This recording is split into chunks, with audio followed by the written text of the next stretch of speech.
നമസ്കാരം. സ്പോട്ട് ലൈവിലേക്ക് സ്വാഗതം.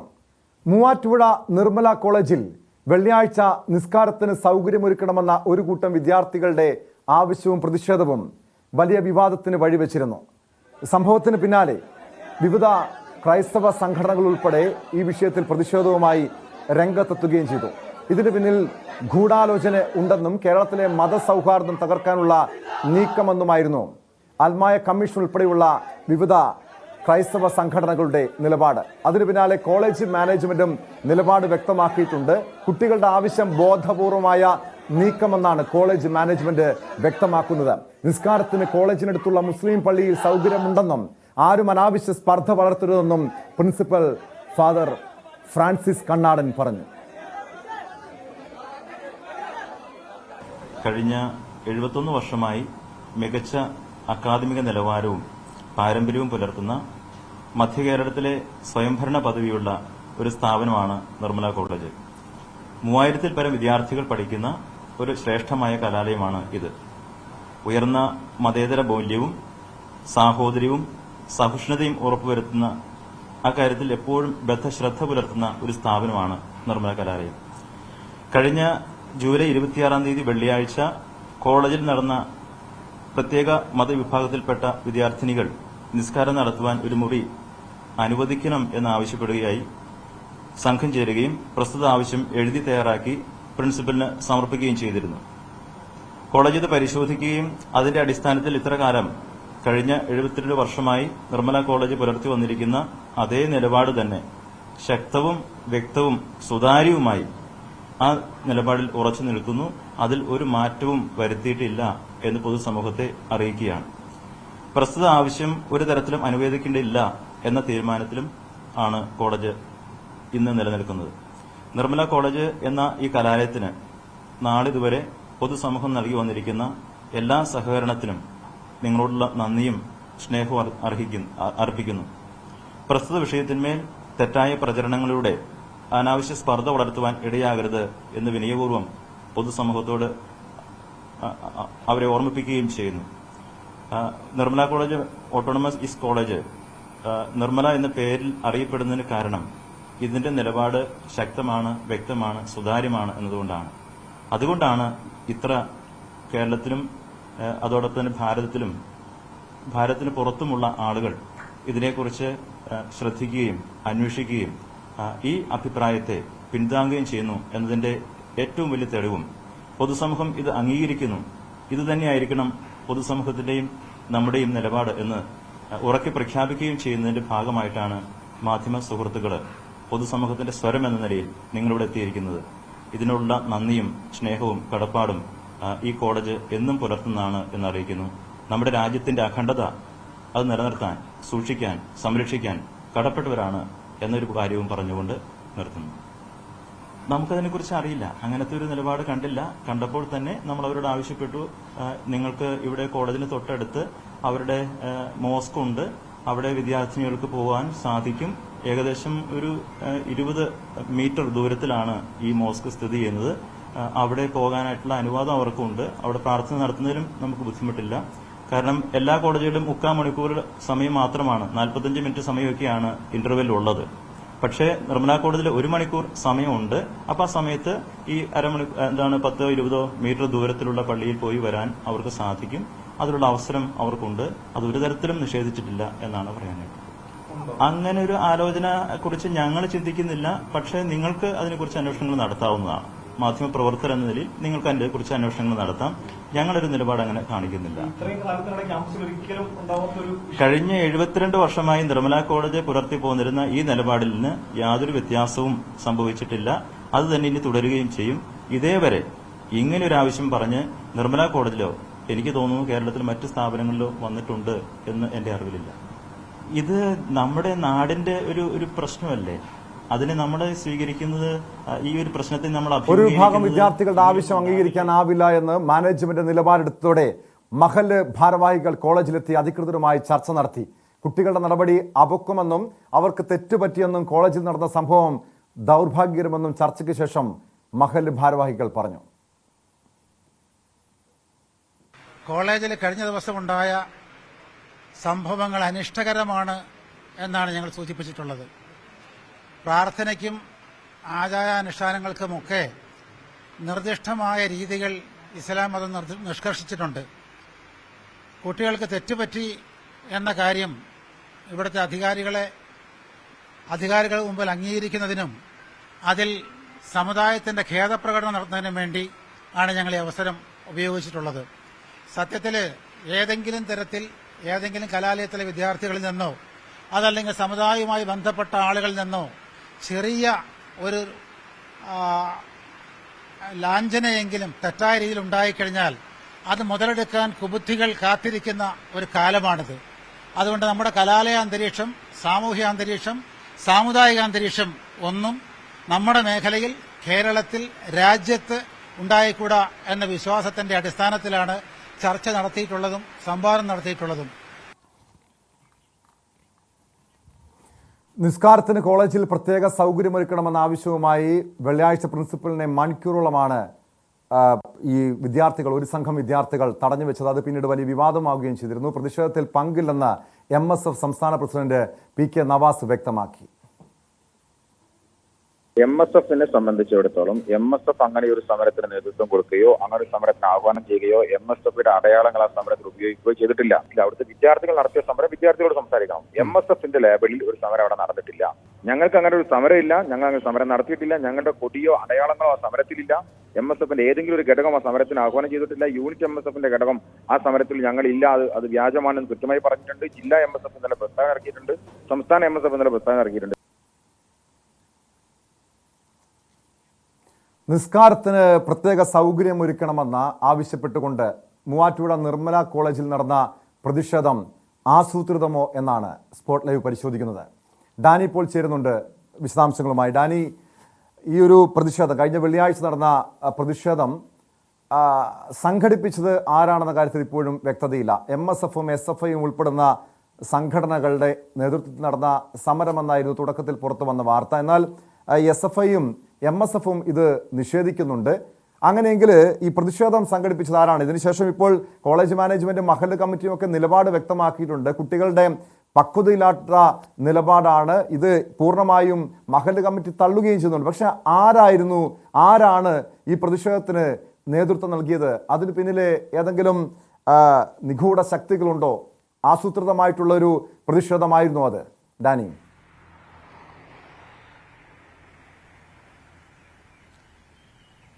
ആസൂത്രിതമായ പ്രതിഷേധമാണ് എന്നത് സംബന്ധിച്ച് നിലവിൽ ഒരു സൂചനയുമില്ല. നിലവിൽ ആരും അത് ഏറ്റെടുത്തിട്ടുമില്ല. അതുമാത്രവുമല്ല, കോളേജ് അധികൃതർ അടക്കം ഇത് തള്ളുകയും ചെയ്യുന്നുണ്ട്. കാരണം വിദ്യാർത്ഥികൾ ഉണ്ടാക്കിയ ഒരു പ്രതിഷേധം ആസൂത്രിതമാണോ എന്ന് നിങ്ങൾക്ക് അന്വേഷിക്കാം. ഞങ്ങളങ്ങനെ സംശയിക്കുന്നില്ല, ബോധപൂർവമാണെന്ന് ഞങ്ങളങ്ങനെ കരുതുന്നുമില്ല എന്നാണ് അവർ പറഞ്ഞത്. അതിനൊരു കാരണം പ്രത്യേകിച്ച് ഇത് ഈ രീതിയിലേക്ക് ചർച്ചകൾ പോകുമ്പോൾ അത് വലിയ രീതിയിലുള്ള വിഷയങ്ങളിലേക്കെല്ലാം തന്നെ മാറ്റപ്പെടുന്നുണ്ടാകാം. അത്തരം കാര്യങ്ങൾ പലതും ഉണ്ടാകാം. എന്തായാലും അത്തരം ഒരു ചർച്ചകൾ വഴി തുറക്കുന്നതും ഇത്തരം വിഷയങ്ങളിലേക്ക് തന്നെയായിരിക്കും. ഒരു സംശയവുമില്ല. അത്തരമൊരു സൗഹാർദ്ദ അന്തരീക്ഷത്തെ ഹരിക്കപ്പെടുത്തുന്ന രീതിയിൽ തന്നെയായിരിക്കാം മുന്നോട്ട് പോകുക. അങ്ങനെ ഒരു സംഭവങ്ങൾ അവിടെ ഒരു ആസൂത്രിതമായ രീതിയിൽ നടന്നിട്ടുണ്ടെങ്കിൽ അതിന് പരാതികൾ ഉണ്ടാകേണ്ടതുണ്ട്. അത് സംബന്ധിച്ച് പോലീസ് തന്നെ ഇങ്ങനെ ഒരു ശ്രമം അവിടെ നടന്നിട്ടുണ്ട്, അതൊരു ബോധപൂർവമാണ്, അതൊരു സാമുദായിക അന്തരീക്ഷത്തെ തകർക്കുന്നതാണ് എന്നൊരു പരാതി ഉയർന്നാൽ സ്വാഭാവികമായും അത് പോലീസ് അടക്കമുള്ള കാര്യങ്ങൾ അത് അന്വേഷിച്ച് കണ്ടെത്തേണ്ടതുമാണ്. നിലവിൽ അങ്ങനെയൊരു കാര്യങ്ങൾ സംബന്ധിച്ച് ഒരു ആക്ഷേപം ഇവിടെ നിന്നും കോളേജിന്റെ അകത്തുനിന്ന് ഉയർന്നിട്ടില്ല. മാനേജ്മെന്റും അത്തരം ഒരു പരാതിയുമായിട്ട് മുന്നോട്ട് പോയിട്ടുള്ള അത്തരം സന്ദേഹങ്ങൾ, സംശയങ്ങൾ ഉണ്ടായെങ്കിൽ അത് അത്തരം പറച്ചിലുകൾ മാത്രമായിട്ടാണ് ഇപ്പോൾ നിൽക്കുന്നത്. ആരും തന്നെ അതിന്റെ ഉത്തരവാദിത്തങ്ങളിലേക്കോ ആരും തന്നെ കടന്നിട്ടുമില്ല. എന്നാലും ഇതിൽ വിദ്യാർത്ഥികളുടെ ഒരു പ്രതിഷേധ സ്വഭാവം കണക്കിലെടുക്കുമ്പോൾ സാധാരണഗതിയിൽ കോളേജിനകത്ത് വലിയ പ്രതിഷേധങ്ങൾ ഉണ്ടാകുമ്പോൾ വിദ്യാർത്ഥി സംഘടനകൾ അതിന്റെ ഉത്തരവാദിത്തങ്ങളിലേക്ക് വരാറുണ്ട്. എങ്കിൽ മാത്രമേ കൂടുതൽ വിദ്യാർത്ഥികൾ അതിൽ പങ്കെടുക്കുന്നുള്ളൂ. കാരണം ഏതെങ്കിലും ഒരു സംഘടനകൾ ഒരുമിച്ച് നിന്നെങ്കിൽ മാത്രമേ അത്തരം വലിയൊരു പ്രതിഷേധ കൂട്ടായ്മകൾ ഉണ്ടാകുന്നുള്ളൂ. അത് കാലാകാലങ്ങളായി അതിന്റെ നടപ്പ് വർത്തമാനങ്ങളും ശീലങ്ങളും എല്ലാം അത് തന്നെയാണ്. സംഘടനകൾ നേതൃത്വം നൽകേണ്ടിയിരിക്കുന്നു. പക്ഷേ ഇത് ഒരു സംഘടനയും അതിന്റെ ഒരു ഉത്തരവാദിത്തങ്ങളിലേക്ക് വന്നിട്ടില്ല. ഇനി വിദ്യാർത്ഥി സംഘടനകൾ വലിയ ലേബലില്ലാതെ അതിനകത്ത് വിദ്യാർത്ഥികൾക്കിടയിൽ തന്നെ മറ്റേതെങ്കിലും രീതിയിൽ പ്രചരിക്കുന്നുണ്ടോ അല്ലെങ്കിൽ അവരത്തരം കൂട്ടായ്മകൾ ഉണ്ടാക്കിയിട്ടുണ്ടോ എന്നതടക്കമുള്ള കാര്യങ്ങൾ പരിശോധിക്കപ്പെടേണ്ടതാണ്. ഏതായാലും ഇപ്പോൾ അതിന്റെ ഒരു ഉത്തരവാദിത്തങ്ങളിലേക്ക് ആരും വന്നിട്ടില്ല കേട്ടോ. ഡാനി, ഇതൊരു ഒരു ദിവസം കൊണ്ട് പൊട്ടിപ്പുറപ്പെട്ട ഒരു പ്രതിഷേധമായി കാണാൻ കഴിയുമോ? കാരണം ഇതിനു മുൻപ് ഈ കോളേജ് മാനേജ്മെന്റിന് മുന്നിൽ ഇതുപോലൊരു ആവശ്യം അവർ ഉന്നയിച്ചു എന്ന് പറയുന്നുണ്ട്. ഒരുപക്ഷെ ഇത് കൃത്യമായും പറഞ്ഞാൽ ഈ മാനേജ്മെന്റ് മാത്രമല്ല, നേരത്തെ വിവിധ ക്രൈസ്തവ സംഘടനകൾ, അൽമായ സംഘടനകൾ അടക്കം പ്രതിഷേധവുമായി രംഗത്തെത്തിയിരുന്നു. ഇത് കേരളത്തിലെ മതസൗഹാർദ്ദം തകർക്കാനുള്ള നീക്കമെന്ന് പറയുന്നു. അവർ ചൂണ്ടിക്കാണിച്ച പല ഉദാഹരണങ്ങളുണ്ട്. തൊടുപുഴ ന്യൂമാൻ കോളേജിലെ അധ്യാപകന്റെ കൈവെട്ടിയ സംഭവം, ഈരാറ്റുപേട്ടയിലൊരു ഒരു വൈദികനെ പള്ളിക്കകത്ത് കയറി പള്ളി കോമ്പൗണ്ടിനുള്ളിൽ വെച്ച് വാഹനമിടിപ്പിച്ച സംഭവം, അങ്ങനെ നിരവധി സംഭവങ്ങൾ ചൂണ്ടിക്കാണിക്കുന്നുണ്ട്. ഇത് കൃത്യമായും ഇതിന് പിന്നിൽ ചില വർഗീയ സംഘടനകളുടെ, തീവ്രവാദ സംഘടനകളുടെ ഇടപെടലുണ്ട് എന്നൊക്കെയാണ് ആരോപണം ഉന്നയിക്കുന്നത്. പക്ഷേ ഇവിടെ പ്രതിഷേധിച്ച കുട്ടികളുടെ ഒരു പശ്ചാത്തലം പരിശോധിക്കുകയാണെങ്കിൽ അവർ ഏത് സംഘടനയിൽപ്പെട്ട, ഏതെങ്കിലും വിദ്യാർത്ഥി സംഘടനയിൽപ്പെട്ട കുട്ടികളാണ് എന്ന കാര്യത്തിൽ എന്തെങ്കിലും വിശദീകരണം ലഭ്യമായിട്ടുണ്ടോ? അല്ലെങ്കിൽ ഏതെങ്കിലും സംഘടനകൾ ഇതിന്റെ ഉത്തരവാദിത്തം ഏറ്റെടുത്തിട്ടുണ്ടോ? കോളേജ് മാനേജ്മെന്റ് എന്താണ് വ്യക്തമാക്കുന്നത്? ഡാനി, നേരത്തെ സൂചിപ്പിച്ചത് അത് തന്നെയാണ്. കോളേജ് മാനേജ്മെന്റ് ഇത്തരം കാര്യങ്ങൾ സംബന്ധിച്ച് ബോധപൂർവമായ ഒരു ഇടപെടൽ ഉണ്ടായിട്ടുണ്ടെന്ന് വിശ്വസിക്കുന്നില്ല, അങ്ങനെ കരുതുന്നുമില്ല എന്ന് അവർ പറഞ്ഞു. മറിച്ച് ആക്ഷേപങ്ങളുണ്ടെങ്കിൽ അത് മറ്റുള്ളവർക്ക് അന്വേഷിക്കാമെന്നാണ് പറഞ്ഞത്. നാളിത് ഇപ്പോൾ ഈ സമയമായിട്ടും ഒരു സംഘടന, വിദ്യാർത്ഥി സംഘടനകൾ, പ്രത്യേകിച്ച് മുഖ്യ പ്രസ്ഥാനങ്ങളുമായി നിലകൊള്ളുന്ന വിദ്യാർത്ഥി സംഘടനകളെല്ലാം തന്നെ തങ്ങളുടെ നിലപാട് വ്യക്തമാക്കിയിട്ടുണ്ട്. തങ്ങൾ ആ സമരത്തിന്റെ പങ്കാളികളല്ല, തങ്ങൾ അതിന്റെ ആസൂത്രിതരോ സംഘാടകരോ അല്ല. ഇത്തരമൊരു സമര രീതിയെ അല്ലെങ്കിൽ സമര ആവശ്യത്തെ തങ്ങൾക്ക് പിന്തുണയ്ക്കാനും കഴിയില്ല എന്ന് എല്ലാവരും തന്നെ അത് വ്യക്തമാക്കുകയും ചെയ്തിട്ടുണ്ട്. കാരണം ഈ ഒരു ആവശ്യവുമായി മുന്നോട്ട് പോകാൻ കഴിയില്ല. ഇത്തരമൊരു ആവശ്യങ്ങൾ നിരാകരിക്കപ്പെടേണ്ടത് തന്നെയാണ് എന്ന നിലപാടിൽ നിന്നുകൊണ്ടാണ് വിദ്യാർത്ഥി സംഘടനകൾ കാര്യങ്ങൾ വ്യക്തമാക്കിയിട്ടുള്ളത്. ആരും തന്നെയും ഇതുവരെയും ഇതിന്റെ ഒരു കൂട്ടായ്മയുടെ ഉത്തരവാദിത്തം ആരും തന്നെയും ഏറ്റെടുത്തിട്ടില്ല എന്നതാണ്. പുറത്തുനിന്ന് ആരും ഇതിനെ പിന്തുണയ്ക്കുന്നതായി ഇതുവരെയും അത്തരമൊരു പരാതിയോ അത്തരമൊരു ആക്ഷേപങ്ങളോ വന്നിട്ടില്ല. പലരും നേരത്തെ ടോം പറഞ്ഞതുപോലെ ചില ക്രിസ്ത്യൻ വിശ്വാസി കൂട്ടായ്മകൾ പല രീതിയിലുള്ള ആക്ഷേപങ്ങളുമായി, ആരോപണങ്ങളുമായിട്ട് മുന്നോട്ട് വരുന്നുണ്ട്. പല ഉദാഹരണങ്ങൾ അവരുടെ ഭാഗത്തുനിന്ന് ഉണ്ടാകുന്നുണ്ട്.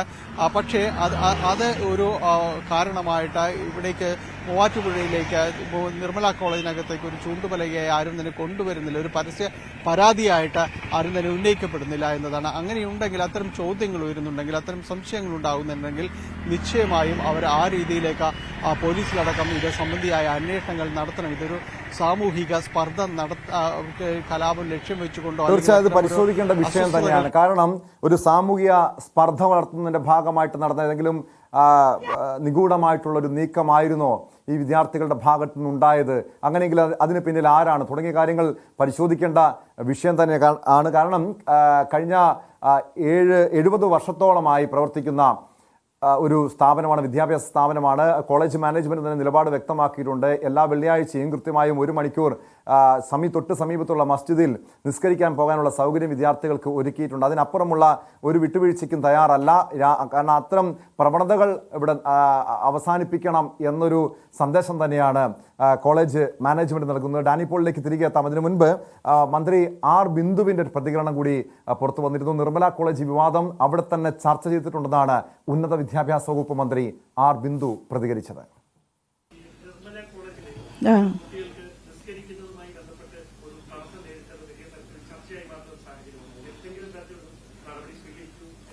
അത് അവിടെ തന്നെ കൈകാര്യം ചെയ്തിട്ടുണ്ട് ആ വിഷയം.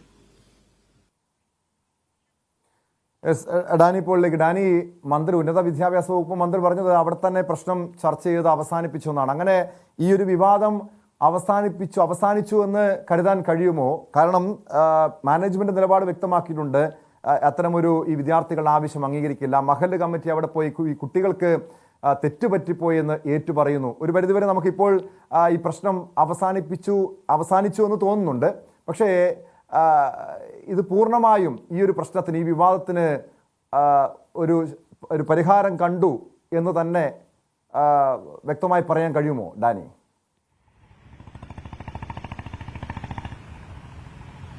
ടോമെ, നിലവിലെ അന്തരീക്ഷം അത് തന്നെയാണ്. നിലവിലെ അന്തരീക്ഷത്തിൽ ഈ വിവാദങ്ങൾ അവസാനിച്ചു എന്ന് നമ്മൾക്ക് കരുതാം, അല്ലെങ്കിൽ അങ്ങനെ വിശ്വസിക്കാമെന്നതാണ്. കാരണം മാനേജ്മെന്റ് ഇക്കാര്യത്തിൽ വ്യക്തമാക്കുന്ന ഒരു കാര്യമുണ്ട്. ഇതിൽ തങ്ങൾക്ക് മറ്റു വിഷയങ്ങളില്ല, പരാതികളടക്കമുള്ള കാര്യങ്ങളില്ല. അതുമാത്രവുമല്ല, ഇത് വിദ്യാർത്ഥികളുടെ ഒരു അച്ചടക്കത്തെ അടക്കം ബാധിക്കുന്ന കാര്യങ്ങൾ ഇതിലുണ്ട്. കാരണം ഈ കോളേജിലേക്ക് കടന്നു വരുമ്പോൾ, വിദ്യാർത്ഥിയായി കടന്നു വരുമ്പോൾ അവർ അനുവർത്തിക്കേണ്ട, അവർ പുലർത്തേണ്ട നിബന്ധനകൾ ഒരുപാടുണ്ട്. അത്തരം കാര്യങ്ങളിൽ പെടുന്നതാണ് ഈ പല ഒരു അച്ചടക്ക ലംഘനം. അത്തരം കാര്യങ്ങളിലെല്ലാം തന്നെ ഈ സമര രീതിയും കാര്യങ്ങളും എല്ലാം പെടും. സമരം പ്രിൻസിപ്പലിനെതിരെയുള്ള ഒരു സമരങ്ങൾ കാര്യങ്ങളെല്ലാം തന്നെ പെടും. അപ്പോൾ ഈ പല രീതിയിൽ അച്ചടക്ക നടപടികളുണ്ടാകും. പക്ഷേ തങ്ങളൊന്നും ഇതിനെക്കുറിച്ച് ആലോചിക്കുന്നു പോലുമില്ല. കാരണം ഈ ഒരു അവസ്ഥയിൽ അത്തരമൊരു നടപടികളിലേക്ക് പോയാൽ അത് പലരായും തെറ്റായി വ്യാഖ്യാനിക്കപ്പെടാനുള്ള മുഴുവൻ സാധ്യതയുമുണ്ട്.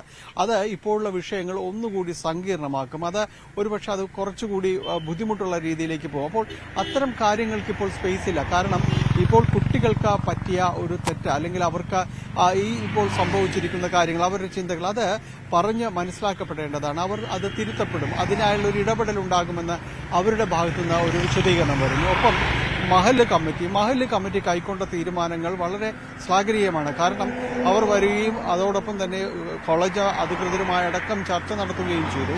അവർ കൃത്യമായി പറയുന്നു, കുട്ടികൾക്ക് തെറ്റ് പറ്റിയിട്ടുണ്ട്.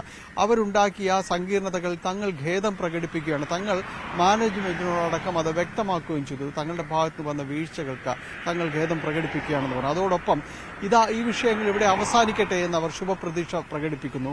ഈ വിഷയങ്ങൾ പുറത്ത് ആരും ഏറ്റെടുത്തുകൊണ്ട് അതിന്റെ വലിയ രീതിയിലുള്ള വൈഷമ്യങ്ങളിലേക്ക് കൊണ്ടുപോകരുത്, അങ്ങനെ ചെയ്യരുത്. അതുകൊണ്ട് തന്നെയാണ് തങ്ങൾ തുടക്കത്തിൽ തന്നെ ഈ വിഷയങ്ങൾ അഡ്രസ് ചെയ്തുകൊണ്ട് ഇവിടേക്ക് വരാൻ തീരുമാനിച്ചിരുന്നത്. ഓർക്കുക, ഇന്ന് അവിടേക്ക് മാർച്ച് അടക്കം നടത്തുമെന്ന് ചിലർ പ്രഖ്യാപിച്ചിരുന്നു. ചില സംഘടനകൾ പ്രഖ്യാപിച്ചിരുന്നതായാണ് പറയുന്നത്. അതിനൊരു ഔദ്യോഗിക സ്ഥിരീകരണമൊന്നുമില്ല. പക്ഷേ അത്തരം കാര്യങ്ങളൊന്നും തന്നെ, ഒരു ക്രമസമാധാന പ്രശ്നങ്ങളോ കാര്യങ്ങളോ ഒന്നും തന്നെ അവിടെ ഉണ്ടായിരുന്നില്ല എന്നതാണ്. അങ്ങനെ ഉണ്ടായിരുന്നെങ്കിൽ, അത്തരമൊരു ഓർഗനൈസ്ഡ് രീതിയിലേക്ക് ആയിരുന്നെങ്കിൽ ഒരുപക്ഷെ ഇന്ന് അതിന്റെ പുറത്ത് വലിയ രീതിയിലുള്ളൊരു പ്രതിഷേധങ്ങൾ ആരെങ്കിലും ഭാഗത്തുനിന്ന് ഉണ്ടാകുമായിരുന്നു. പക്ഷെ അതൊന്നും ഉണ്ടായിരുന്നില്ല. ഈ മഹല്ല കമ്മിറ്റികളുടെ നേതൃത്വത്തിൽ നടത്തിയ ചർച്ചകളിൽ പരിപൂർണ വിശ്വാസം തന്നെയാണ് മാനേജ്മെന്റും രേഖപ്പെടുത്തുന്നത്. തുടർന്ന് അത്തരമൊരു സാമുദായിക അന്തരീക്ഷം, സൗഹാർദ്ദം, സാമൂഹ്യ അന്തരീക്ഷം ഒന്നും തന്നെ തകർക്കപ്പെടുവാൻ ഇടയാക്കുന്ന കാര്യകാരണങ്ങളിലേക്ക് ഇപ്പോഴുണ്ടായിരിക്കുന്ന ഈ പ്രാർത്ഥനാ മുറി സംബന്ധിച്ചുള്ള വിവാദങ്ങൾ എത്തപ്പെടരുതെന്ന് ആത്മാർത്ഥമായും അവരെല്ലാം തന്നെ ആഗ്രഹിക്കുകയും ചെയ്യുന്നു.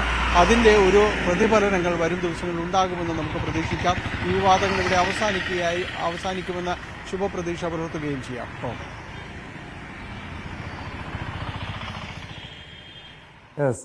ഡാനി സൂചിപ്പിച്ചതുപോലെ ഈ വിവാദം ഇവിടെ അവസാനിച്ചു എന്ന് തന്നെ കരുതണം. കാരണം ഇതുപോലുള്ള സംഭവങ്ങൾ ഇനി ആവർത്തിക്കപ്പെടാൻ പാടില്ല. നമ്മുടെ ക്യാമ്പസുകളിൽ നല്ല രീതിയിലുള്ള സമരങ്ങൾ, അല്ലെങ്കിൽ ന്യായമായ ആവശ്യത്തിന് വേണ്ടിയുള്ള സമരങ്ങൾ ഉണ്ടാകട്ടെ. അതല്ല, അതിനപ്പുറം മതസൗഹാർദ്ദം തകരുന്ന രീതിയിലുള്ള പ്രതിഷേധങ്ങളും സമരങ്ങളും ഒക്കെ അവസാനിപ്പിക്കുന്നതാണ് ഇവിടെ ഈ മഹല്ല് കമ്മിറ്റിയുടെ വളരെ പക്വതയോടുള്ള ഒരു നിലപാടിനെയാണ് ഇവിടെ അഭിനന്ദിക്കേണ്ടത്. കാരണം ഈ വിഷയത്തെ വളരെ ഈ വിവാദത്തെ ഊതിക്കെടുത്താൻ കൃത്യമായ ഇടപെടൽ നടത്തിയിരിക്കുകയാണ് മഹല്ല് കമ്മിറ്റി. കോളേജ് മാനേജ്മെന്റ് ഇത്തരം ഒരു ആവശ്യത്തെ അംഗീകരിക്കില്ല എന്ന് പറയുന്നു. അതിനെ പിന്തുണച്ചുകൊണ്ട് തന്നെയാണ് മഹല്ല് കമ്മിറ്റിയും രംഗത്തെത്തിയത്. സ്പോട്ട് ലൈവിലേക്ക് തിരികെ എത്താം ഇടവേള കഴിഞ്ഞ്.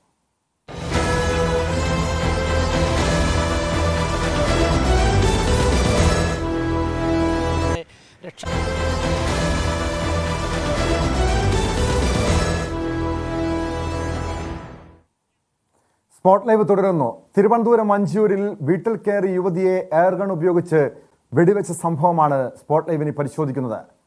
ഈ സംഭവം നടന്ന് 30 മണിക്കൂർ കഴിഞ്ഞിട്ടും പ്രതിയെക്കുറിച്ച് പോലീസിന് യാതൊരു സൂചനയുമില്ല. അക്രമി എത്തിയത് ആറ്റിങ്ങൽ ഭാഗത്തു നിന്നാണ് സൂചന. CCTV ദൃശ്യങ്ങൾ പോലീസ് പരിശോധിക്കുകയാണ്. ആക്രമണത്തിന് പിന്നിൽ വ്യക്തിവൈരാഗ്യമെന്നാണ് പോലീസിന്റെ സംശയം. ഡാൻ കുര്യൻ ചേരുന്നു തിരുവനന്തപുരത്ത് നിന്ന് വിശദാംശങ്ങളുമായി.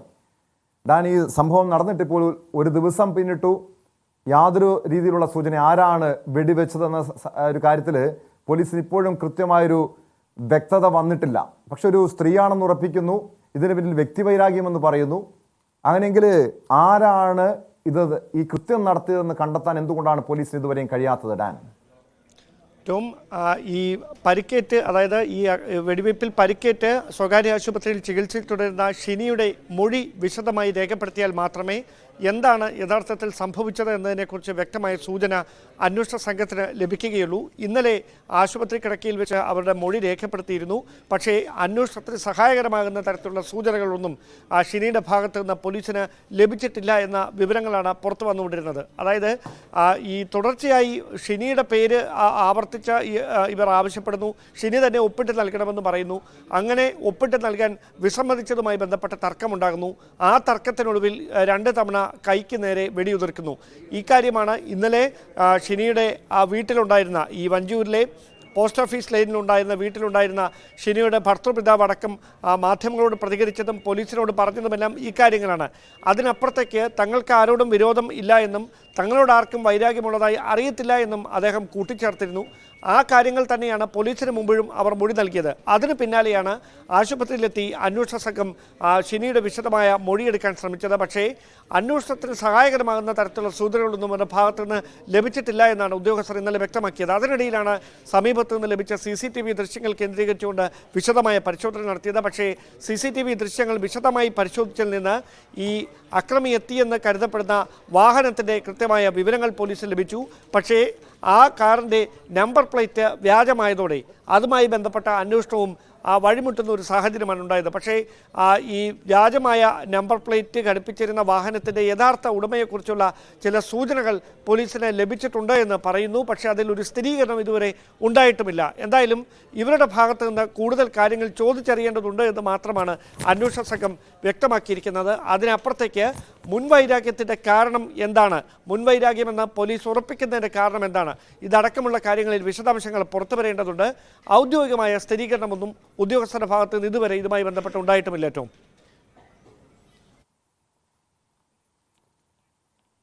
ഡാൻ, ഈ ആക്രമണത്തിൻ്റെ ഒരു സ്വഭാവം പരിശോധിച്ചാൽ ആസൂത്രിതമായിട്ടുള്ള ഒരു വെടിവെപ്പ് എന്ന് തന്നെ മനസ്സിലാക്കണം.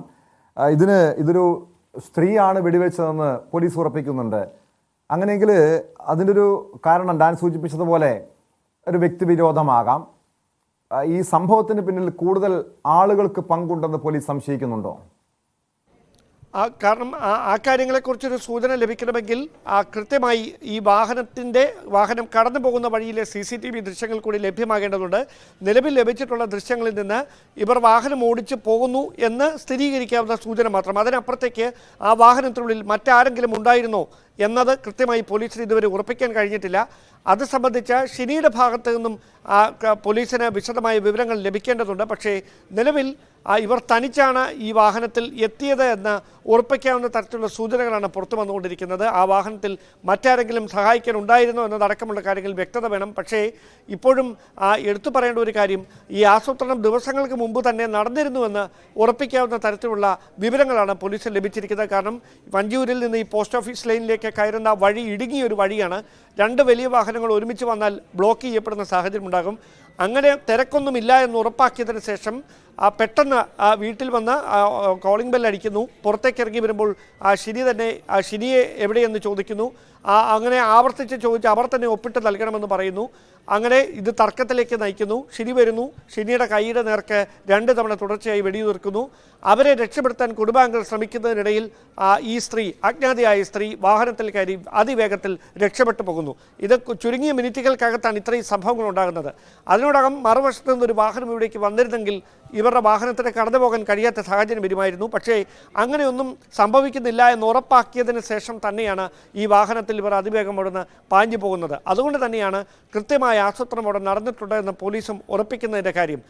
കൂടുതൽ വിവരങ്ങൾ എന്ന് പറയുമ്പോൾ സ്വാഭാവികമായി നമുക്കറിയാം ഈ CCTV ദൃശ്യങ്ങൾ ലഭ്യമായിട്ടുള്ള ദൃശ്യങ്ങളിലടക്കം കണ്ണ് മാത്രമാണ് പുറത്ത് കാണുന്നത്. മുഖം കൃത്യമായി മറച്ചിരിക്കുകയാണ്. മറ്റ് സൂചനകളൊന്നും ഇവരെക്കുറിച്ച് ലഭിച്ചിട്ടില്ല. ഇനി ഏതെങ്കിലും തരത്തിൽ ആരെങ്കിലും സംശയമുണ്ടെങ്കിൽ ആ സംശയിക്കുന്നത് ആരെയാണെന്ന് വ്യക്തമാക്കേണ്ടത് ഷിനി തന്നെയാണ്, അല്ലെങ്കിൽ ഷിനിയുമായി ബന്ധപ്പെട്ട കുടുംബാംഗങ്ങളാണ്. അവരങ്ങനെ ഒരു സംശയത്തിൻ്റെ ലാഞ്ചന പോലും പോലീസിന് മുമ്പിൽ വ്യക്തമാക്കുന്നുമില്ല. അതുകൊണ്ട് കൃത്യമായി ഈ CCTV ദൃശ്യങ്ങൾ ലഭിക്കുന്നതിൻ്റെ അടിസ്ഥാനത്തിൽ, നിലവിൽ ലഭ്യമായിരിക്കുന്ന സൂചനകളുടെ അടിസ്ഥാനത്തിൽ നടത്തുന്ന പരിശോധനയിൽ ഏതെങ്കിലും തരത്തിലുള്ള ഈ പ്രതിയിലേക്ക് എത്തുന്ന സൂചനകൾ ലഭിച്ചാൽ മാത്രമേ ആ വഴിയിൽ ഇവരാരാണെന്ന് കണ്ടെത്താൻ പോലീസിന് കഴിയുകയുള്ളൂ. അല്ല എങ്കിൽ ഇനി ആരോഗ്യസ്ഥിതി വീണ്ടെടുത്തതിന് ശേഷം ഷിനിയുടെ ഭാഗത്തു നിന്ന് വിശദമായി മൊഴി ഈ സംഭവം നടന്നിട്ട് ഇത്രയും മണിക്കൂറായി, 30 മണിക്കൂർ പിന്നിട്ടു. ഇതുവരെയും ഈ പ്രതിയെ കണ്ടെത്താൻ കഴിയാത്തത് പോലീസിന്റെ അന്വേഷണത്തിൽ ഒരു വീഴ്ചയായി തന്നെ കാണേണ്ടതല്ലേ? കാരണം നമ്മുടെ നാട്ടിൽ ഇപ്പോൾ എല്ലാ സ്ഥലങ്ങളിലും CCTVകളുണ്ട്. പോലീസ് ഈ സമയത്തിനിടെ എത്ര CCTVകൾ പരിശോധിച്ചു? അവസാനമായി ഈ അക്രമി എവിടെ വരെയാണ് സഞ്ചരിച്ചതെന്ന് കണ്ടെത്താൻ പോലും കഴിഞ്ഞിട്ടില്ല. നേരത്തെ ഡാൻ തന്നെ റിപ്പോർട്ട് ചെയ്ത, നമ്മൾ മാധ്യമങ്ങളടക്കം വലിയ രീതിയിൽ ചർച്ച ചെയ്തൊരു വിഷയമാണ് കൊല്ലത്ത് 2 വിദ്യാർത്ഥികളെ തട്ടിക്കൊണ്ടുപോയ, 2 കുട്ടികളെ തട്ടിക്കൊണ്ടുപോയ സംഭവം. ആ ഒരു കേസ് പരിശോധിക്കുമ്പോൾ സമാനമായ രീതിയിൽ, അതായത് വ്യാജ നമ്പർ പ്ലേറ്റ്, ഈ പ്രതികൾ കടന്നു പോകുന്നു, പിന്നീട് പോലീസ് അല്പം വൈകിയാണെങ്കിൽ പോലും പ്രതിയെ കണ്ടെത്താനും ഈ കുട്ടികളെ മോചിപ്പിക്കാനൊക്കെ കഴിഞ്ഞിരുന്നു.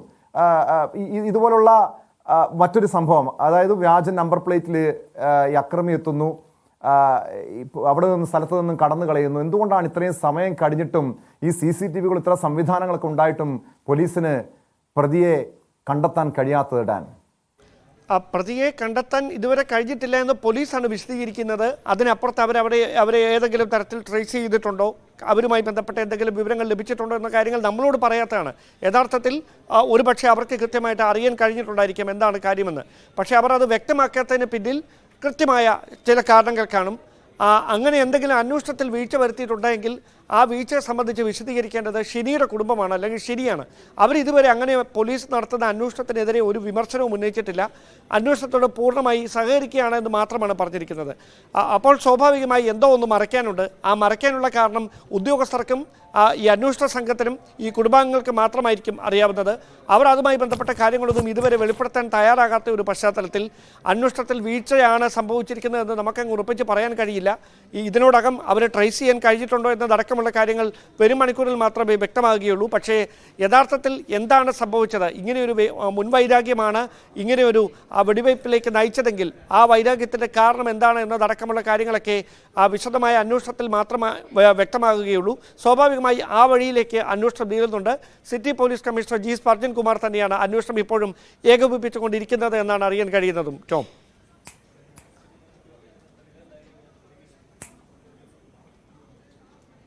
വ്യക്തമാണ്. ഡാൻ കുര്യനാണ് വിവരങ്ങൾ നൽകിയത്. തിരുവനന്തപുരത്ത് യുവതിയെ വീട്ടിൽ കയറി തോക്കുപയോഗിച്ച് വെടിവെച്ച സംഭവത്തിൽ പ്രതിയെ ഇതുവരെയും കണ്ടെത്താൻ പോലീസിന് കഴിഞ്ഞിട്ടില്ല. ചില സൂചനകൾ ലഭ്യമായിട്ടുണ്ട്.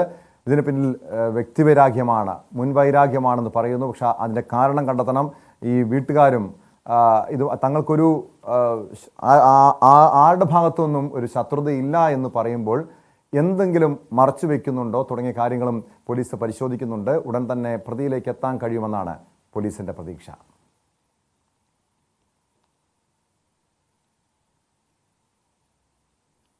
പോലീസ് സ്റ്റേഷന് മുന്നിലൂടെ മണൽ കടത്തുന്ന വീഡിയോ ചിത്രീകരിച്ച് മണൽ മാഫിയ സംഘം. ആ വാർത്തയിലേക്ക് എത്താം ഇടവേളയ്ക്ക് ശേഷം.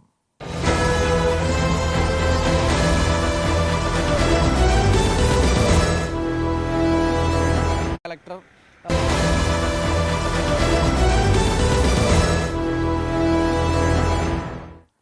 സ്പോട്ട് ലൈവ് തുടരുന്നു. കർണാടക ഷിരൂരിൽ അർജുനെ കണ്ടെത്താൻ ഇന്ന് പുഴയിലിറങ്ങി തിരച്ചിലില്ല. മണ്ണ് നീക്കുന്ന പ്രവൃത്തി മാത്രമാണ് ഇപ്പോൾ നടക്കുന്നത്. പുഴയിൽ ഡ്രഡ്ജിംഗ് സാധ്യത പരിശോധിക്കാൻ വിദഗ്ധ സംഘം ഇന്ന് രാത്രി ഷിരൂരിലെത്തും. നിലവിൽ കർണാടക തെരച്ചിൽ ഏറെക്കുറെ അവസാനിപ്പിച്ച മട്ടാണ്. കേരളത്തിൻ്റെ മാത്രം പ്രശ്നമില്ലല്ലോ, നമ്മുടെ 3 സഹോദരങ്ങളുണ്ടല്ലോ.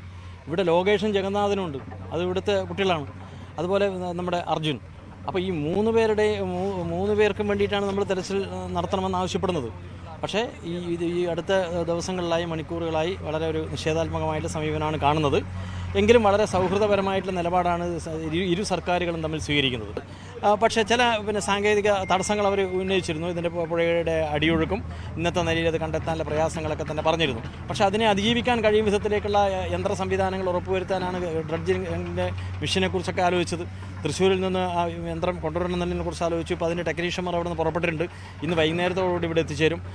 ഇതിനോട് മുഖം തിരിഞ്ഞു നിൽക്കുക എന്ന തങ്ങളുടെ സമീപനം തുടരുക എന്നതിലേക്കാണ് ഇവിടുത്തെ ഭരണകൂടം പോകുന്നത് എന്ന് തന്നെയാണ് ഇപ്പോൾ നമുക്ക് അനുമാനിക്കേണ്ടതുള്ളത്. തീർച്ചയായും നമ്മൾ പറഞ്ഞ അതേ ആശങ്ക അതാണ് ഇന്നിവിടെ കാഴ്ചയിലുള്ളത്. പക്ഷേ ഞങ്ങളുണ്ട്, കേരളത്തിലെ മാധ്യമപ്രവർത്തകരുണ്ട് എന്നതൊഴിച്ചാൽ ജില്ലാ ഭരണകൂടത്തിൻ്റെ ഭാഗമായിട്ടുള്ള ഒരു സംവിധാനങ്ങളും ഒന്നും കരയിലോ വെള്ളത്തിലോ ഒന്നുമില്ല. രക്ഷാ ദൗത്യം പൂർണ്ണമായും ഇവിടെ ഉപേക്ഷിച്ച നിലയിൽ തന്നെയാണ് കാണാൻ വേണ്ടി സാധിക്കുന്നത്. ഇവരിത് പൂർണ്ണമായി നിർത്തുന്നതിന് വേണ്ടിയിട്ടുള്ള ഒരു നീക്കമാണ് ഇന്നലെ നടത്തിയത്. പല കാര്യങ്ങൾ പല ഘട്ടങ്ങളിലായിട്ട് പറഞ്ഞു. ഞാനിപ്പോഴും സൂചിപ്പിച്ചുകൊണ്ടിരിക്കുന്നത് വൈദഗ്ധ്യമുള്ള ടെക്നോളജിയുടെ പല തലങ്ങളെക്കുറിച്ചും പല ഘട്ടത്തിൽ നമ്മൾ ചർച്ച ചെയ്തതാണ്. പക്ഷേ ആ ഘട്ടങ്ങളിലൊന്നും അതൊന്നും കൊണ്ടുവരാൻ പോലും ഇവർ തയ്യാറായില്ല. ഏറ്റവും ഒടുവിലാണ് ഇതിൽ നിന്ന് എവിടെയോ ഇത് നിർത്താനുള്ള ഒരു രക്ഷ എന്ന വണ്ണം തൃശ്ശൂരിൽ നിന്നുള്ളൊരു സംവിധാനത്തെക്കുറിച്ച് പറഞ്ഞത്. ഞങ്ങൾ ആ ഘട്ടത്തിൽ തന്നെ പറഞ്ഞു, ഞങ്ങൾ സഹായിക്കാം, നിങ്ങൾ റിക്വസ്റ്റ് ചെയ്യുകയാണെങ്കിൽ, നിങ്ങൾ നടപടിക്രമങ്ങൾ പൂർത്തീകരിക്കുകയാണെങ്കിൽ വളരെ വേഗതയിൽ നമ്മൾ എത്തിക്കാനുള്ള നടപടിക്രമം നടത്താം. അപ്പോഴാണ് ടെക്നീഷ്യൻ്റെ കാര്യം പറഞ്ഞത്. ഏതായാലും അവർ അവിടുന്ന് പുറപ്പെട്ടിട്ടുണ്ട്. KV ബൈജു ചേരുന്ന വിശദാംശങ്ങളുമായി. ബൈജു, അർജുനെ കാണാതായിട്ട് നാളെ 2 ആഴ്ചയാകുകയാണ്. ഇതുവരെയും ഒരു സൂചനയും ഇല്ലാത്തത് നമ്മൾ ഓരോരുത്തരെ സംബന്ധിച്ച് ഏറെ നിരാശപ്പെടുത്തുന്ന കാര്യമാണ്. ഇന്ന് മാധ്യമങ്ങളോട് പ്രതികരിച്ചപ്പോൾ അർജുൻ്റെ കുടുംബം, മറ്റ് ജനപ്രതിനിധികളടക്കം ഈ നിരാശ പങ്കുവയ്ക്കുന്നുമുണ്ട്. ഏറ്റവും നൂതന സംവിധാനങ്ങളുള്ള യന്ത്രങ്ങൾ കൊണ്ടുവന്ന് പരിശോധിക്കണമെന്ന ആവശ്യമൊക്കെ ഉയർത്തുകയാണ്.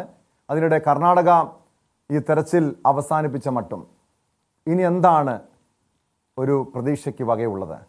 ബൈജു,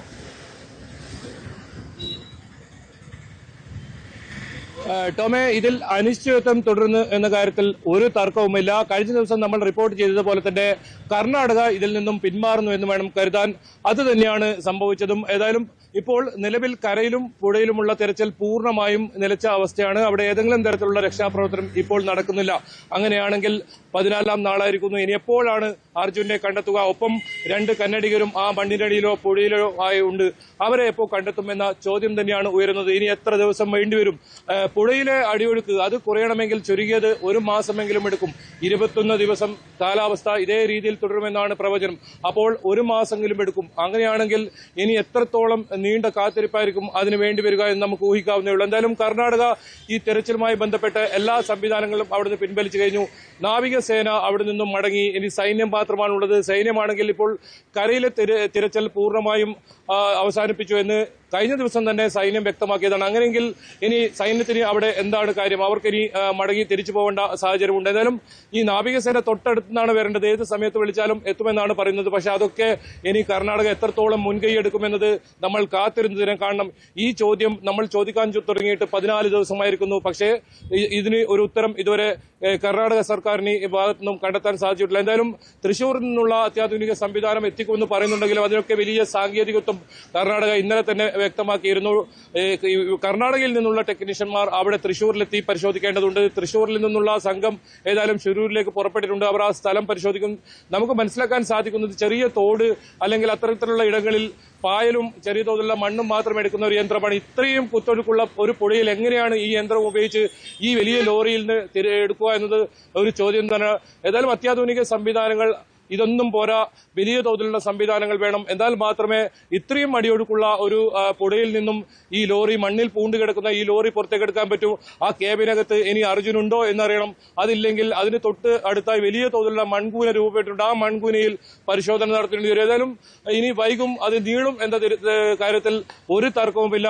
അർജുന്റെ അമ്മ കഴിഞ്ഞ ദിവസം പറഞ്ഞത് നമ്മൾ കേട്ടതാണ്. എന്റെ മകനെ അവസാനമായി ഒരു നോക്ക് കാണാൻ പറ്റുമോ എന്നാണ്. അത് അത്തരത്തിൽ നിരവധി അമ്മമാരാണ് കേരളത്തിലും അതുപോലെ തന്നെ മറ്റിടങ്ങളിൽ മറ്റ് സംസ്ഥാനങ്ങളിൽ നിന്നുമൊക്കെ അർജുനെ അവസാനമായി ഒരു നോക്ക് കാണാൻ പറ്റുമോ എന്ന ചോദ്യം ഉയർത്തുന്നത്. അതിന് ഇനി എത്ര നാൾ കാത്തിരിക്കേണ്ടി വരുമെന്ന കാര്യത്തിൽ വലിയ ആശങ്കയുണ്ട്. എന്തായാലും കർണാടക ഈ തിരച്ചിൽ രക്ഷാദൌത്യത്തിൽ നിന്നും പിന്മാറുന്നു എന്ന് തന്നെയാണ് ഇന്നലത്തെ കാര്യം. AKM അഷ്റഫ് MLA അവിടെ നിന്നും മടങ്ങിയിരിക്കുന്നു. ഇനിയുള്ളത് M രാജകുമാരനും ബിജിൻ MLAയുമാണ്. 2 ജനപ്രതിനിധികൾ അവിടെയുണ്ട്. പക്ഷേ കർണാടക ഏത് രീതിയിലാണ് കേരളത്തിന്റെ ഈ മുഖ്യമന്ത്രി പിണറായി വിജയൻ ഉൾപ്പെടെ സിദ്ധരാമയ്യ സംസാരിച്ചെങ്കിലും ഏത് രീതിയിലാണ് ഇനി മുന്നോട്ട് പോകുന്നത് എന്നതിൽ വലിയ ആശങ്കയുണ്ട്. കുടുംബത്തോട് നമ്മൾ സംസാരിക്കുകയുണ്ടായി. ആ പ്രദേശത്ത് നിലവിൽ ഏതെങ്കിലും തരത്തിലുള്ള ഒരു തെരച്ചിൽ ഇപ്പോൾ നടക്കുന്നില്ല. കരയിലും അതുപോലെ തന്നെ പുഴയിലും 2 ഭാഗത്തും തെരച്ചിൽ നടക്കുന്നില്ല. പ്രത്യേകിച്ച് കരയിൽ ഇനി തെരച്ചിൽ നടത്തിയിട്ട് വലിയ പ്രയോജനം ഉണ്ടാവില്ല. പ്രധാനമായി പുഴയിലാണ് തെരച്ചിൽ നടത്തേണ്ടത്. പക്ഷേ അവിടെ ഇത്തരത്തിലുള്ള അത്യാധുനിക സംവിധാനങ്ങളില്ലാതെ ഇത്രയും വലിയൊരു അടിയൊഴുക്കുള്ള പുഴയിൽ എങ്ങനെ തെരച്ചിൽ നടത്തുമെന്ന ചോദ്യമുണ്ട്. കാരണം 7 നോട്ട്സാണ് അവിടെയുള്ള ഈ ഒഴുക്കിന്റെ ശക്തി. അത് 3.5 വരെ നാവികസേന അതിലേക്ക് ഇത്തരത്തിൽ മുങ്ങൽ വിദഗ്ധരെ ഇറക്കാമെന്ന് പറയുന്നു. അപ്പോൾ 7 നോട്ട്സ് എന്നുള്ളത് കുറയേണ്ടിയിരിക്കുന്നു. അത് നിലവിൽ ഇപ്പോഴും കാലാവസ്ഥ പ്രതികൂലം തന്നെയാണ്. ഇന്ന് ഒറ്റപ്പെട്ട മഴ ഉണ്ടായിരുന്നു. കഴിഞ്ഞ ദിവസങ്ങളിൽ ഉണ്ടായത്ര ശക്തമായ മഴയൊന്നും ഇന്നില്ലെങ്കിലും ഒറ്റപ്പെട്ട മഴ ഇന്നും ഉണ്ടായിരുന്നു. ഈ ശിരൂരും പ്രദേശത്തും എല്ലാം ഇത്തരത്തിൽ മഴ പെയ്യുന്ന ശക്തമായ കാറ്റ് കഴിഞ്ഞ ദിവസങ്ങളിലൊക്കെ നമ്മൾ കണ്ടതാണ്. എന്തായാലും വളരെ വൈകി എന്ന് വേണം നമുക്കിപ്പോൾ പറയാൻ. തുടക്കത്തിൽ ചെയ്യേണ്ട പല പ്രവൃത്തികളും അവസാന നിമിഷത്തിലേക്ക് വെച്ചു. ഓരോ ദിവസവും രാത്രി പോലെ നിരാശപ്പെടുത്തുന്ന കാര്യങ്ങൾ. കർണാടക തെരച്ചിൽ അവസാനിപ്പിച്ചിരിക്കുന്നു. നാവികസേന അവിടെ നിന്നും പോയിരിക്കുന്നു. അവസാനമായി M ബിജിൻ MLA സൂചിപ്പിച്ചതുപോലെ ഏതാനും ജനപ്രതിനിധികളും കേരളത്തിൽ നിന്നുള്ള ചില മാധ്യമ പ്രവർത്തകരും മാത്രമാണ് ഇനി അവരെ ബാക്കിയുള്ളത്. പക്ഷേ ഇനിയും അർജുനെ കണ്ടെത്തണം എന്ന ആവശ്യം ഇപ്പോഴും കേരളം ഒന്നടങ്കം ഉയർത്തുകയാണ്. അർജുൻ എന്താണ് സംഭവിച്ചതെന്ന് അറിയാതെ നാട്ടിലേക്ക് മടങ്ങാനില്ലെന്ന് സഹോദരി ഭർത്താവ് ജിതിൻ പറഞ്ഞു. രക്ഷാദൗത്യം നിർത്തിവെച്ചത് ശരിയായില്ലെന്നും ഡ്രഡ്ജിങ്ങിൽ പ്രതീക്ഷയുണ്ടെന്നും ജിതിൻ ന്യൂസ് 18 പറഞ്ഞു. അർജുൻ്റെ സഹോദരി ഭർത്താവായ ജിതിൻ ഇപ്പോൾ നമ്മോടൊപ്പം ചേരുന്നുണ്ട്. എന്തായാലും ദൗത്യം പൂർണ്ണമായും നിർത്തിയ പോലത്തെ ഒരു അറ്റ്മോസ്ഫിയറാണ് ഇവിടെ ഉള്ളത്. കാരണം ഇവിടെ സൈന്യം അടങ്ങിയിരിക്കുന്നു. ഇവിടെ ഇപ്പോൾ റോഡിലേക്ക് വീണിരിക്കുന്ന മണ്ണ് നീക്കം ചെയ്യുന്നൊരു പ്രവൃത്തി മാത്രമാണ് നടന്നുകൊണ്ടിരിക്കുന്നത്. പിന്നെയൊരു ഇത് പുനരാരംഭിക്കുമോ? എന്താണ്, എങ്ങനെയാണ്, പ്രതീക്ഷയുണ്ടോ? പുനരാരംഭിക്കും എന്നുള്ള പ്രതീക്ഷ അത് ഉണ്ട്. പക്ഷേ അത് എന്ന് എന്നുള്ളതിലൊരു ചോദ്യചിഹ്നമുണ്ട്.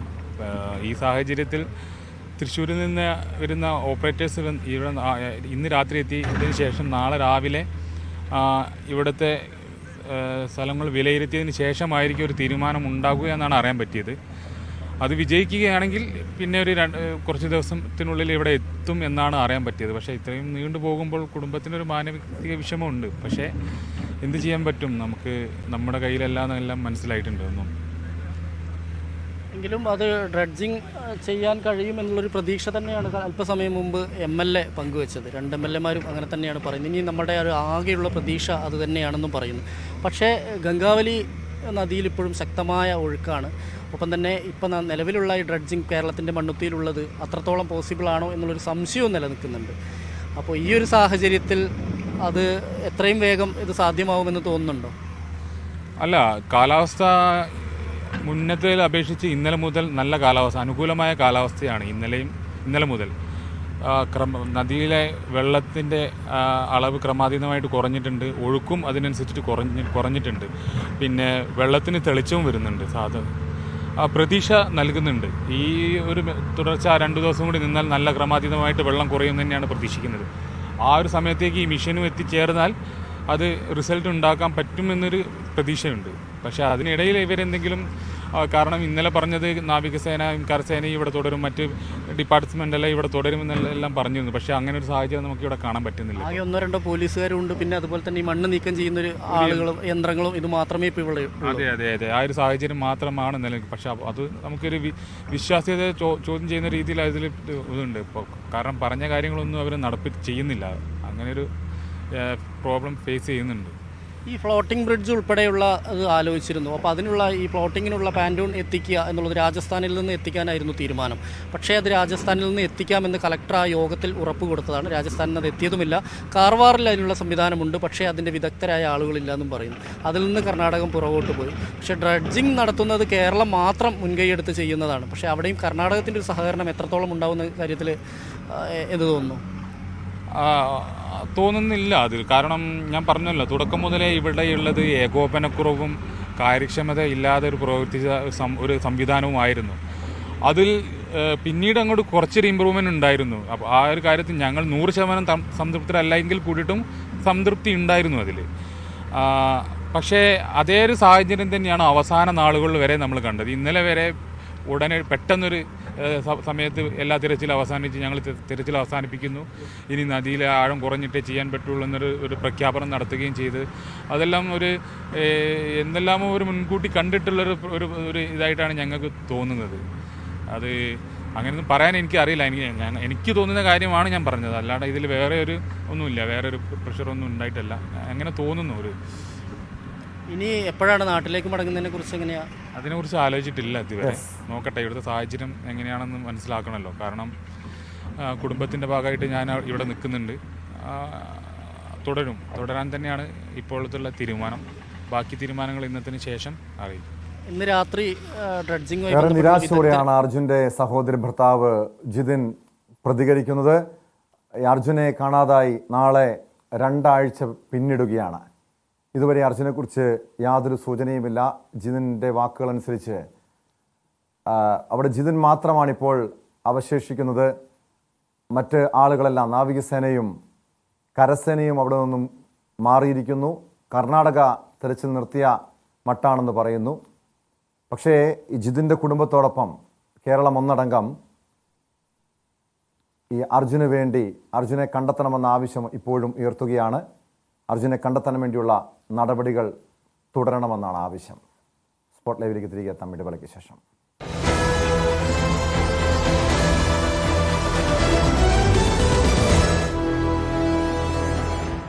ഇനി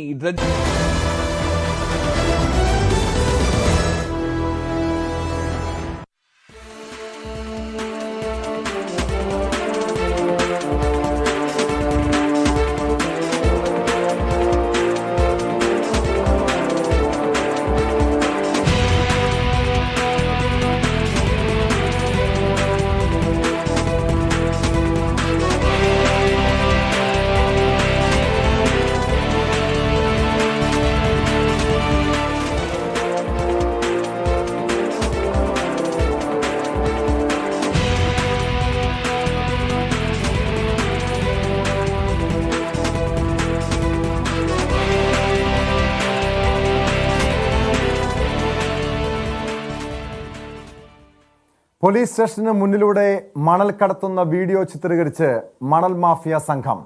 മണൽ കടത്തിയ ലോറി പിടികൂടുന്നതും പ്രതികളെ അറസ്റ്റ് ചെയ്യുന്നതും ചിത്രീകരിച്ച് പോലീസിന്റെ മറുപടി. മലപ്പുറം നിലമ്പൂരിലാണ് അറസ്റ്റും റീൽസും അരങ്ങേറിയത്. മണൽ മാഫിയ സംഘത്തിലെ 7 പേരെ നിലമ്പൂർ പോലീസ് അറസ്റ്റ് ചെയ്തു. CV അനുമോദ് ചേരുന്നു മലപ്പുറത്ത് നിന്ന് വിശദാംശങ്ങളുമായി. അനുമോദ്, സാധാരണ നമ്മുടെ ഈ പോലീസിനെയും നിയമവ്യവസ്ഥയും ഒക്കെ വെല്ലുവിളിച്ച് ഗുണ്ടാ സംഘങ്ങൾ, കൊട്ടേഷൻ സംഘങ്ങൾ റീൽസ് എടുക്കുന്ന പതിവ് ഇപ്പോൾ ഈ സമീപകാലത്തേറെ വർദ്ധിച്ചിരുന്നു. അതിന് പിന്നാലെ മണൽ മാഫിയ സംഘവും പോലീസിനെ വെല്ലുവിളിക്കുകയാണ്. എന്നാൽ പോലീസ് അതേ നാണയത്തിൽ തന്നെ തിരിച്ചടി നൽകുന്നു, മറുപടി കൊടുക്കുന്നു. ഇത് എന്നാണ് ഈ സംഭവം, ഈ 2 റീൽസും എന്നാണ് പ്രത്യക്ഷപ്പെട്ടത്, സമൂഹ മാധ്യമങ്ങളിൽ പ്രത്യക്ഷപ്പെട്ടത്? പോലീസിന്റെ നടപടി എങ്ങനെ?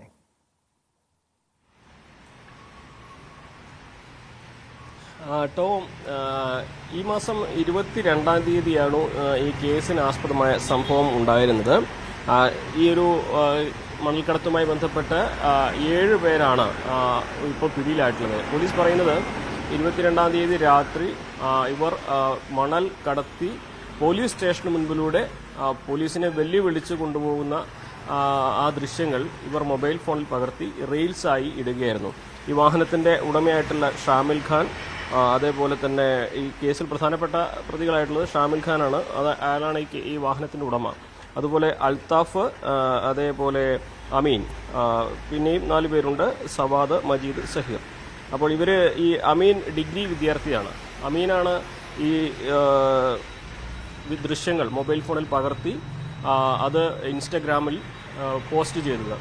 ഈ പോലീസിനെ വെല്ലുവിളിച്ചിട്ടുള്ള ഈ ഇൻസ്റ്റഗ്രാം പോസ്റ്റ് വല്ലാതെ വൈറലാവുകയും അത് ജില്ലാ പോലീസ് മേധാവിയുടെ നിർദ്ദേശപ്രകാരം പോലീസ് അന്വേഷണം നടത്തുകയും പിടികൂടുന്നു. ഇതിൽ ഏറ്റവും പ്രധാനപ്പെട്ട ഒരു കാര്യം, ഈ വാഹനത്തിന്റെ ഉടമയായിട്ടുള്ള ഈ ഷാമിലും അതേപോലെ അയാളുടെ സുഹൃത്ത് അൽത്താഫും വിസ ശരിയായിട്ട്, വിദേശത്ത് ജോലിയെല്ലാം ശരിയായിട്ട് അവിടെ പോകാൻ നിൽക്കുന്നവരാണ്.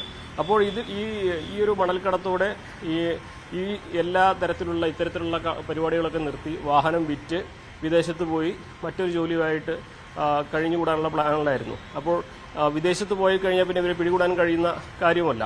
അപ്പോൾ അതെല്ലാം ആ ഒരു ധൈര്യത്തിലാണ് ഇവർ ഈ ദൃശ്യങ്ങളൊക്കെ ഇൻസ്റ്റഗ്രാമിലൊക്കെ പ്രചരിപ്പിച്ചതും മറ്റും ചെയ്തത്. പക്ഷേ പോലീസിന്റെ അന്വേഷണത്തിൽ ഇവരെല്ലാം പിടിയിലായതോടെ ഇവരുടെ ഈ വെല്ലുവിളിയും അതേപോലെ തന്നെ വിദേശത്ത് പോകാനുള്ള പദ്ധതി എല്ലാം തന്നെ ഒളിയുകയാണ് ചെയ്തിരിക്കുന്നത്. അതിൽ തന്നെ കേസിലൊരു പ്രതി മണൽക്കടത്തിന് കൂട്ടുനിന്ന ക്ലീനറായി പോയത് ഡിഗ്രിക്ക് പഠിക്കുന്ന ഒരു കുട്ടിയാണ്, അല്ലെങ്കിൽ വിദ്യാർത്ഥിയാണ്, പ്രായപൂർത്തിയായ വിദ്യാർത്ഥിയാണ്.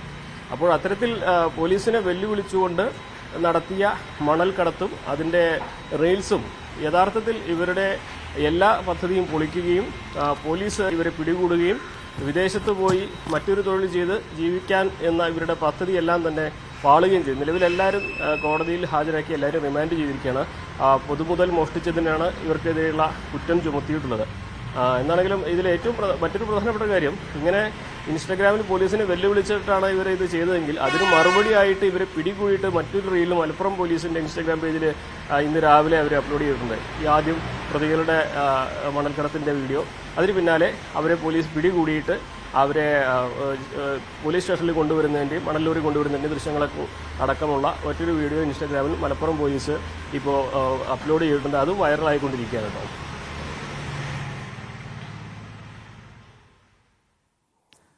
അതാണ് രസകരമായിട്ടുള്ള കാര്യം. അനുമോദ്, ഇവരുടെ ഒരു പശ്ചാത്തലം പരിശോധിക്കേണ്ടതാണ്. കാരണം ഇങ്ങനെ പോലീസിനെയൊക്കെ വെല്ലുവിളിക്കണമെങ്കിൽ സാധാരണ ഒരു മനോഭാവമുള്ളവർക്ക് സാധിക്കുമോ? ക്രിമിനൽ സംഘങ്ങൾ പോലും പോലീസിനെ ഭയപ്പെടുന്നുണ്ട്. പക്ഷേ ഇങ്ങനെ പോലീസ് സ്റ്റേഷന് മുന്നിലൂടെ മണലുമായി പോവുക, പിന്നീട് പോലീസിനെ വെല്ലുവിളിച്ച് അതിൻ്റെ റീൽസ് ഇറക്കുക, ഇവരുടെ ഒരു കൃത്യമായ ഒരു ക്രിമിനൽ പശ്ചാത്തലമുള്ള വ്യക്തികളാണോ ഈ പിടിയിലായ പ്രതികൾ?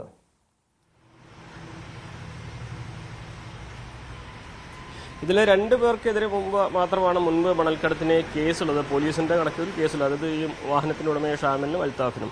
ബാക്കിയുള്ളവരാരും ഇതിനു മുൻപ് ഇത്തരത്തിലുള്ളൊരു കുറ്റകൃത്യത്തിൽ ഏർപ്പെട്ടതായി പോലീസിന്റെ കണക്കിലില്ല. പക്ഷെ നമുക്കറിയാം, ഇത് പുഴയുള്ള എല്ലാ മേഖലകളിലും, പ്രത്യേകിച്ച് കഴിഞ്ഞ 4 വർഷം മുമ്പുണ്ടായ പ്രളയത്തിന് ശേഷം നിലമ്പൂർ മേഖലയിലെ പുഴയിലൊക്കെ മണൽ ശേഖരം വല്ലാതെ വന്നടിഞ്ഞിട്ടുണ്ട്. ഇതൊക്കെ സർക്കാരിന്റെ ചട്ടപ്രകാരം ഖനനം ചെയ്തു പോകുന്നുണ്ട്. പക്ഷെ അതിനപ്പുറം രാത്രിയുടെ മറവിൽ മുൻപ് നമ്മുടെ നാട്ടിൽ സാധാരണമായിരുന്ന മണൽക്കടത്ത് ഈ മേഖലയിൽ വീണ്ടും സജീവമായിട്ടുണ്ട്. അപ്പോൾ മണൽക്കടത്ത് ഇവർ കാലങ്ങളായിട്ട് ചെയ്യുന്ന ഒന്നാണെന്ന് പോലീസ് പറയുന്നു. പക്ഷേ ഇവർ ഈ 2 പേർ മാത്രമാണ് ഇതിനു മുൻപ് പിടിയിലായതായിട്ടുള്ള രേഖകളുള്ളത്. മറ്റു കുറ്റകൃത്യങ്ങളൊന്നും ഇവരുടെ മേലിൽ ഇല്ല എന്നാണ് നിലവിൽ പോലീസ് വ്യക്തമാക്കിയിരിക്കുന്നത്. പക്ഷേ കൂടുതൽ അന്വേഷണം നടക്കും. സ്വാഭാവികമായിട്ടും പോലീസിനെ വെല്ലുവിളിച്ചുകൊണ്ടുള്ള ഒരു വീഡിയോ ഇട്ട് തന്നെയാണ് ഇവർ പോലീസിനെ പ്രകോപിപ്പിച്ചതും ദിവസങ്ങൾ കൊണ്ട് ഇവരെ പിടികൂടിയതും ഈ ഒരു അവരുടെ നിലവിലെ പദ്ധതികളെല്ലാം തന്നെ പാളിയതും ആ ഒരു വെല്ലുവിളിച്ചുകൊണ്ടുള്ള റെയിൽസാണ്. എന്താണെങ്കിലും 2 പേർ ഇതിൽ മുൻപ് മണൽക്കടത്ത് കേസിൽ പ്രതികളായിട്ടുണ്ട്. മറ്റുള്ളവർ നിലവിലെ സാഹചര്യത്തിൽ ആദ്യമായിട്ടാണ് ഈ ഒരു പ്രതിപട്ടികയിൽ അല്ലെങ്കിൽ ഈ കുറ്റകൃത്യത്തിൽ ഏർപ്പെടുന്നത് എന്നാണ് പോലീസ് വ്യക്തമാക്കിയില്ല. എന്നാണെങ്കിൽ വിശദമായ അന്വേഷണം ഇതിൽ നിലമ്പൂർ സിയുടെ നേതൃത്വത്തിൽ നടക്കുന്നുണ്ട്.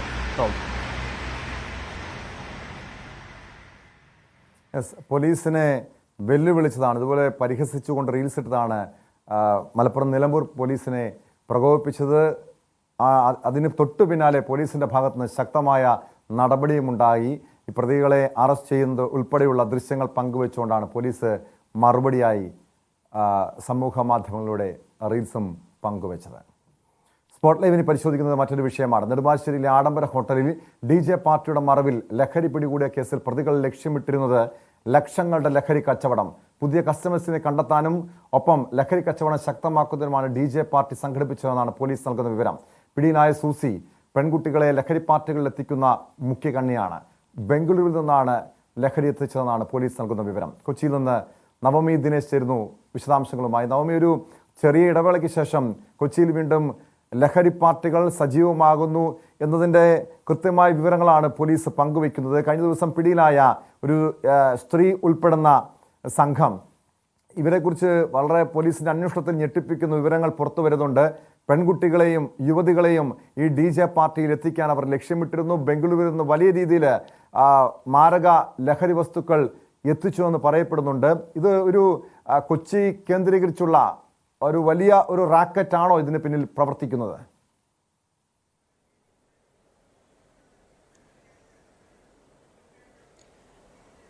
ടോം, കൊച്ചി കേന്ദ്രീകരിച്ച് ഇത്തരത്തിൽ DJ പാർട്ടികൾ, അതിൽ പ്രധാനമായും ലഹരിയുടെ ഒഴുക്ക് അത് ഇപ്പോഴും പലപ്പോഴും ഒക്കെ ഉണ്ട്. പക്ഷെ അത് പോലീസ് എത്രത്തോളം പരിശോധന ശക്തമാക്കുന്നു എന്നതിലാണ് പ്രധാനപ്പെട്ട കാര്യം. ഇതിപ്പോൾ സ്ക്വാഡിന് ലഭിച്ച രഹസ്യ വിവരത്തെ തുടർന്ന് നടത്തിയ പരിശോധനയിലാണ് ഇത്തരത്തിൽ ആശിഷ് ഓയിൽ ഉൾപ്പെടെയുള്ള മാരകമായിട്ടുള്ള ലഹരി വസ്തുക്കൾ അന്വേഷണ സംഘത്തിന് കണ്ടെത്താനായത്. ഇത് ഇന്നലെ രാവിലെ 10 മണി മുതൽ വൈകുന്നേരം 5 മണി വരെ അവിടെ ഒരു DJ പാർട്ടി, ഒരു ആഡംബര ഹോട്ടലിൽ, അത്താണിയിലാണ് ഈ ഹോട്ടൽ ഉള്ളത്, അവിടെ ഒരു ആഡംബര DJ പാർട്ടി അറേഞ്ച് ചെയ്തിരുന്നു. അത് ആലുവ സ്വദേശിയുടെ പേരിലായിരുന്നു ഈ ഹോട്ടൽ മുറി ബുക്ക് ചെയ്തിരുന്നത്. രാവിലെ 11 മണി മുതൽ 6 മണി വരെ ആയിരുന്നു ഈ DJ പാർട്ടി സംഘടിപ്പിക്കാനായി തീരുമാനിച്ചത്. ആലുവ സ്വദേശി മനു എന്ന ആളാണ് ടെക്നോ ഡേ എന്ന രീതിയിൽ ഒരു DJ പാർട്ടി സംഘടിപ്പിച്ചിരുന്നത്. ഇതിൽ 1500 രൂപ മുതൽ 1800 രൂപ വരെയായിരുന്നു ആളുകളിൽ നിന്നും ഫീസ് ഈടാക്കിയിരുന്നത്. ഓൺലൈൻ മുഖേനയാണ് ഇവർ പ്രവേശനം നൽകിയിരുന്നത്. ഗ്രൂപ്പായിട്ടോ അല്ലെങ്കിൽ കപ്പിൾസ് ആയിട്ടോ ഒക്കെ വരാൻ വേണ്ടിയിട്ടുള്ള ഒരു പ്രവേശന ഫീയും അവർ ഏർപ്പെടുത്തിയിരുന്നു. എന്തായാലും ഹോട്ടൽ ഉടമകൾ പറയുന്നത് ഇത്തരത്തിലൊരു DJ പാർട്ടിക്കാണെന്ന് തങ്ങൾ അറിഞ്ഞിരുന്നില്ല എന്നുകൂടി ഇവർ വ്യക്തമാക്കുന്നുണ്ട് ഹോട്ടൽ ഉടമകൾ. എന്തായാലും അവരെ കൂടി പോലീസ് വിശദമായി ചോദ്യം ചെയ്യുന്നുണ്ട്. അതിനിടയിലാണ് കാറിലെത്തിയ ഈ ലഹരികളുമായി എത്തിയ 4 അംഗ സംഘത്തെ അന്വേഷണ സംഘം എക്സൈസ് സ്ക്വാഡ് പിടികൂടുന്നത്. ഈ എക്സൈസ് സ്ക്വാഡ് ഇവിടെ ഒരു പരിശോധന നടത്തുന്നു എന്നറിഞ്ഞ് നെടുമ്പാശ്ശേരി പോലീസും ഇവിടെ എത്തുകയും ചെയ്തിരുന്നു. ഇരുവരുടെയും സംയുക്തമായിട്ടുള്ള ഒരു പരിശോധനയിലാണ് ഇത്തരത്തിൽ ലഹരി വസ്തുക്കൾ പിടികൂടിയത്. എന്തായാലും ഈ ലഹരികൾ എത്തിച്ചത് പ്രധാനമായും ബംഗളൂരുവിൽ നിന്നാണെന്നും അന്വേഷണ സംഘത്തിന് മനസ്സിലാകുകയും ചെയ്തിരുന്നു. ഇതിലെ മുഖ്യപ്രതി, ഇതിൽ 4 പേരിൽ ഒരാൾ കാക്കനാടത്തെ ഒരു ഫ്ളാറ്റിൽ താമസിക്കുന്ന കൊല്ലം സ്വദേശിയായ സൂസിമോളാണ് ഈ പെൺകുട്ടികളെ ഇത്തരത്തിൽ ഇതിലേക്ക് ലഹരി ഉപയോഗത്തിലേക്ക് പ്രധാനമായും എത്തിക്കുന്ന മുഖ്യ കണ്ണി എന്ന് അന്വേഷണ സംഘത്തിന് മനസ്സിലാകുകയും ചെയ്തിട്ടുണ്ട്. എന്തായാലും ഇവരെ കേന്ദ്രീകരിച്ച് കൂടുതൽ അന്വേഷണം നടത്തിക്കൊണ്ടിരിക്കുകയാണ്. ഇതിനു മുൻപ് ഇത്തരത്തിൽ ഇവർ DJ പാർട്ടികൾ സംഘടിപ്പിച്ചിട്ടുണ്ടോ, അതോടൊപ്പം ഇവരിൽ കൂടാതെ മറ്റാരെങ്കിലും ഇതിൽ പ്രധാന കണ്ണികളായിട്ടുണ്ടോ, ഈ DJ പാർട്ടിയിൽ എത്തുന്നവർ ലഹരി ഉപയോഗിച്ചിട്ടുണ്ടോ എന്നടക്കമുള്ള കാര്യങ്ങളൊക്കെ അന്വേഷണ സംഘം പരിശോധിച്ചു വരികയാണ്. എന്തായാലും കൊച്ചി നഗരത്തിൽ ഇത്തരത്തിൽ DJ പാർട്ടികൾ അല്ലെങ്കിൽ അതിലേക്ക് പ്രധാനമായും ലഹരിയുടെ പരിശോധിക്കേണ്ട വിഷയം ഈ ഹോട്ടലിന്റെ പങ്കാണ്. ഹോട്ടലിന് ഇതുമായി ബന്ധപ്പെട്ട അറിവുണ്ടായിരുന്നോ? കാരണം ഹോട്ടൽ അധികൃതർ പറയുന്നത് ഇത്തരമൊരു DJ പാർട്ടി സംഘടിപ്പിക്കുന്ന കാര്യം തങ്ങൾ അറിഞ്ഞില്ല എന്ന്. പക്ഷെ ഇതുപോലെ വലിയൊരു യുവാക്കളുടെ സംഘം അവിടെ എത്തുന്നു, ഇതൊന്നും യാതൊരു രീതിയിലുള്ള ഒരു സംശയവും അവർക്ക് തോന്നിയിരുന്നില്ല. അത് പൂർണ്ണമായും വിശ്വസിക്കാൻ കഴിയുമോ ഈ ഹോട്ടലിന്റെ വിശദീകരണത്തെ?